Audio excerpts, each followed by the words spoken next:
डाल दिया। अब कर लो जो करना है। मैं भी हरियाणा की बहू हुई, मैं आपसे पूछना चाहती हूँ, आप सब चुपचाप ये सहते रहेंगे, देखते रहेंगे? आपके बेटे को जेल में डाल दिया। आपका बेटा केजरीवाल शेर है, वो मोदी जी के सामने झुकने वाला नहीं है। मोदी जी गुजरात से 2014 में जब प्रधानमंत्री बने, पूरे गुजरात ने उनका समर्थन किया, साथ दिया। गुजरात से सारी सीटें बीजेपी को दे। आपके बेटे ने हरियाणा का नाम पूरे देश और दुनिया में रोशन किया है। आप अपने बेटे का साथ नहीं देंगे? आप चुपचाप बैठे रहेंगे? अभी विधानसभा चुनाव आ रहे हैं, बीजेपी को एक वोट नहीं जाना चाहिए, नहीं जाएगा। आप अपने बेटे को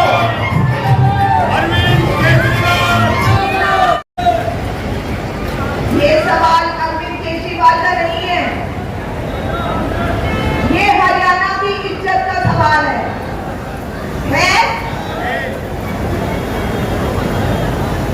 अब आप बताइए, आप सब टैक्स देते हैं, जानते हैं ये बात? जब आप कोई भी सामान खरीदने जाते हैं तो उस पर जीएसटी लगता है, टैक्स लगता है, मतलब आप सरकार को टैक्स देते हैं हर चीज पर। तो आपका अधिकार बन जाता है कि सरकार आपको मूल सुविधाएं दे, अच्छा इलाज, अच्छी शिक्षा, सड़क, पानी, बिजली। 10 साल हो गए भाजपा सरकार को, क्या किया आपकी जिंदगी में बेहतरी लाने के लिए?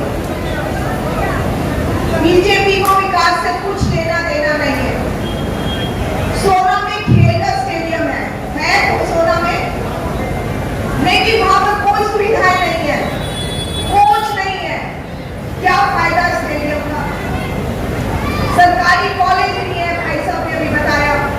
बच्चे कहां जाए पढ़ने के लिए? और मुझे पता चला आयुष्मान कार्ड दिया हुआ है आपको सबको इलाज के लिए। आयुष्मान कार्ड दे दिया, लेकिन प्राइवेट अस्पताल में आप इलाज नहीं कर सकते। क्यों? क्योंकि सरकार प्राइवेट अस्पताल को पैसे नहीं देती। तो क्या फायदा इन सब चीजों का? क्या फायदा कार्ड का? तो खिलाड़ियों को, बुजुर्गों को, इन सब की खुशहाली और विकास के लिए आपके बेटे ने ढेर सारी प्लानिंग की हुई है। आपके बेटे ने दिल्ली बदली, पंजाब बदला, अब आपको उन्हें अपना घर बदलने की जिम्मेदारी देनी है। देंगे? पिछले संडे को हमारा मारुति कुंज का कार्यालय खुला था और आज के संडे हमारी सोहना में रैली थी, जिसमें मारुति कुंज और सोहना बाजार के बहुत लोग, आप लोगों ने देखा होगा कि हर कॉलोनी से, हर वार्ड से लोग झंडे, टोपी और पटके लगा के और ढोल नगाड़ों के साथ चारों तरफ सोहना शहर के लोग आज यहाँ पर आशीर्वाद देने मेरे को आए। तावड़ू से जितने भी गांव हैं या हमारी विधानसभा का हूँ, ग्वालपाड़ी से लेकर खोरी तक के हर गांव के लोग आज मेरे को आशीर्वाद देने आए हैं। और ये आशीर्वाद आज मुझे ही नहीं बल्कि अरविंद केजरीवाल जी को भी मिला है। मैं निश्चित तौर पे इस जनता का धन्यवाद करना चाहता हूं कि इन्होंने मेरे को इतना समय दिया, हमारी रैली में आए, इतना टाइम निकालकर, और निश्चित तौर पर हरियाणा में आम आदमी पार्टी की सरकार बनाने का ये जनता को काम मुद्दों को लेकर जाएंगे जनता के बीच वोटों के लिए? देखो, जनता के बहुत सारे मुद्दे हैं। मैं इस विधानसभा में घूम चुका हूँ। इस विधानसभाओं में गाँव में सरपंचों को ग्रांट नहीं मिल रही है। गाँव की अगर हालत बताऊं तो मैं वहाँ ना तो सड़कें हैं, ना नालियाँ हैं, ना बिजली आ रही, और मुद्दे शिक्षा के, जो गांव के स्कूल हैं उनमें सफ़ेदी तक भी नहीं हो रखी, साफ़ सफाई नहीं है, शौचालय नहीं है, और यहाँ तक टीचर भी नहीं है। जब टीचर ही नहीं होंगे तो शिक्षा कहाँ से होगी। मैं अगर सोहना की बात करूं तो सोहना में गवर्नमेंट कॉलेज हम लोगों के पास नहीं है। सोहना की अगर मैं बात करूं तो 7 लाख की आबादी में एक हमारे पास अस्पताल नहीं है। एक अस्पताल है छोटा सा नागरिक जिसमें एक आईसीयू बेड नहीं है, जिसमें टेस्ट नहीं होते, जिसमें दवाइयाँ फ्री नहीं है। तो तमाम तरह की यहाँ पर अब असुविधाएं फैली हुई हैं। यहाँ पर लोग आते हैं और जीत करके चले जाते हैं, लेकिन सोहना की जनता के बारे में कोई नहीं सोचता। मैं इसी मंडी की इस स्थल की बात करता हूँ। इस मंडी में चारों तरफ जाकर देखो गंदगियाँ फैली हुई हैं, नालियाँ बंद पड़ी हुई हैं। अभी मेरे को एक लाला जी मिले थे कल, मैं शाम को यहाँ पर वो कर रहा था, बोला जी यहाँ बारिश का पानी निकलता नहीं है, पर सारे नालियाँ फंसे हुए हैं। खूब उन्होंने दरखास्त दे ली, खूब उन्होंने एसडीएम को बोल लिया, खूब चेयरमैन को बोल लिया, खूब विधायक के पास चले गए, लेकिन इस मंडी की कोई साफ सफाई का कोई ध्यान नहीं है। और मैं तो मंडी की बात करूँ, सोहना के चारों तरफ गंदगी फैली हुई है, चारों तरफ गंदगी फैली हुई है। एक तरफ से 2 एस्टेब्लिश पार्टी है, भारतीय जनता पार्टी और कांग्रेस।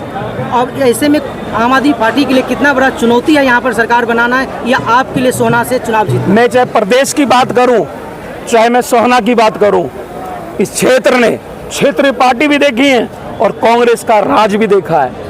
अगर दिल्ली की कांग्रेस की और मैं प्रदेश की कांग्रेस की बात करूं तो हमारे प्रदेश की जो कांग्रेस है, हुड्डा साहब की कांग्रेस है, वो सिर्फ रोहतक तक सीमित रह गई है।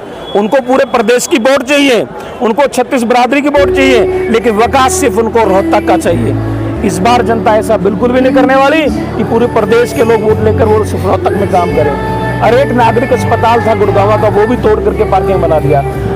कांग्रेस से दुखी होकर ही लोग बीजेपी को लेके आए थे 2014 में, और फिर दोबारा 2019 में भी उन लोगों को मौका दिया, लेकिन हुआ क्या, आज बद से बदहाल हो गई है पूरी जनता। तो लोगों के अंदर रोष है।